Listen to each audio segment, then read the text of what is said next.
Até que ponto esta relação com seu pai se repercute no seu papel de pai? De sobrieza que lhe levou a ter essas ações.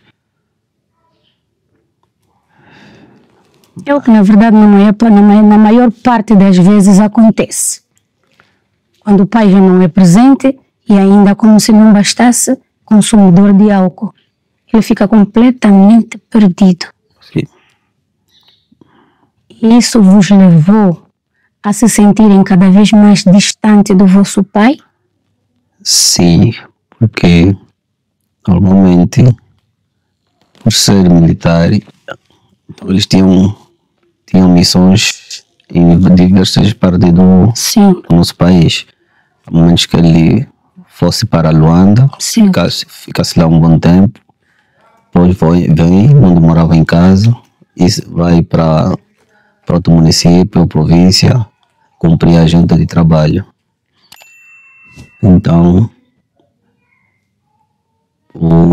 essas ausências ou a atitude que ele tinha sempre comigo levou que eu não partilhasse com ele os meus assuntos, né, como criança, como filho, porque ele não ia levar em consideração, por nunca ter alguém próximo para se abrir, e sempre eu no meio sempre era o lesado, então nunca me levou a partilhar meus sentimentos com alguém. Então me obrigou a interiorizar tudo e resolver do meu jeito. Você te fechando. O interior estava ardendo de chamas, estava ardendo de lágrimas, mas o meu semblante diz outra coisa. Outra coisa. Começaste a te parecer uma pessoa fria. Sim. E demonstrando aquilo com gestos, não saía. As pessoas falavam, isso aí é muito frio, muito ignorante. Percebe-se. Sim, mas dentro eu estou a sofrer com aquela situação. Mas para tirar isso é difícil. É difícil. Por vezes eu posso saber de algo, mas não consigo tirar. Exteriorizar, ficava fechado. Sim, eu não consigo exteriorizar aquilo. E o seu pai vive até hoje? Não, meu pai já é falecido desde 2008. Como naquele momento eu era o filho mais velho, então tinha que ir lá para reconhecer o corpo com o caixão aberto. Reconhecer o corpo do seu pai? Sim, para reconhecer o corpo. Quando cheguei, as pessoas assustavam porque os meus traços com o dele eram bem semelhantes. Sim, só havia diferença no tom de pele.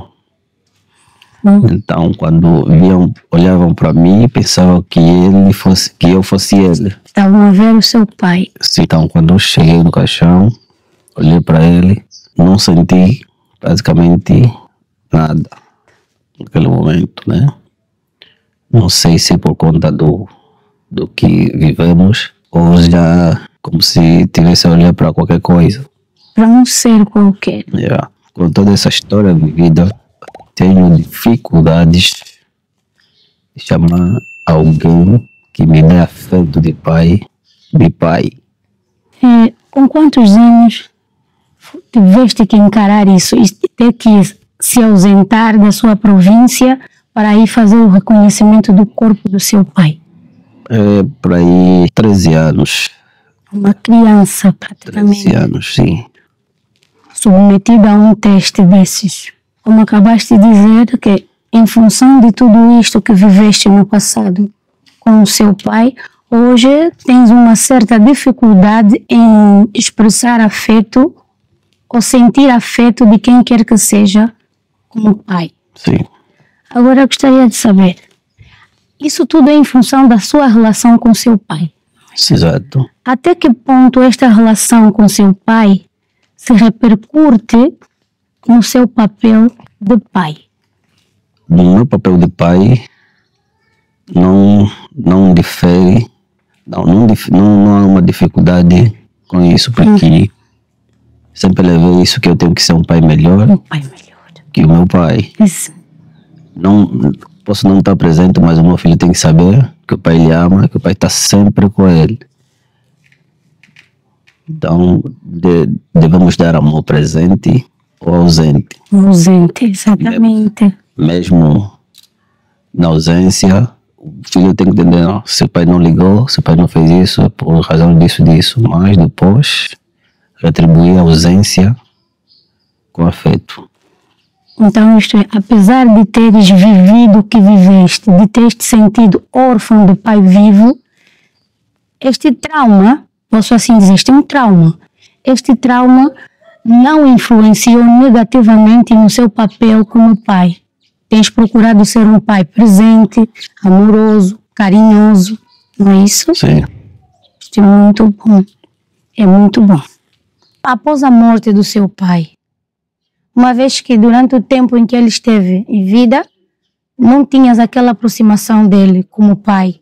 Após a morte do seu pai, isso lhe trouxe algum relaxamento, alguma tranquilidade?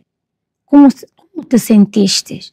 Porque apesar dele ter sido uma pessoa distante, não deixou de ser ou não deixava de ser o seu pai. Depois do funeral, a família reúne-se para apresentar os bens deixados do falecido. Falecido. Aquele hábito que se tem após a morte, sentar tudo, então reunir, que é para se fazer o levantamento dos bens deixados. Sim. E por eu ser o mais velho, a família achou que eu tinha que ficar com os bens que o pai deixou. Nós achamos por bem não ficar comigo, mas sim com a família que ele estava, né? Porque até também o que eu precisava não eram os bens, era a presença, o afeto dele. Sim, Pai. como pai, e não os bens que ele foi adquirindo ao longo da vida. Após a morte, nós voltamos tudo bem. Ficava sempre aquilo, né? Não contar mais com o pai, se vem, quando é que o pai vai vir para casa. Senão já não existia mesmo? Sim, quando é que o pai vai vir para casa, quando é que vai ligar. Então o tempo foi se passando.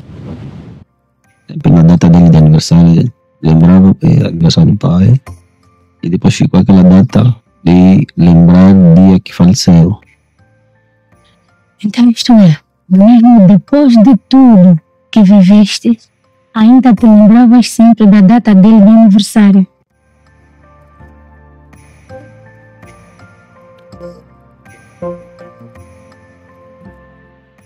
Ainda eras uma criança, 13 anos, e foste vivendo toda essa situação muito antes dos 13. Sim.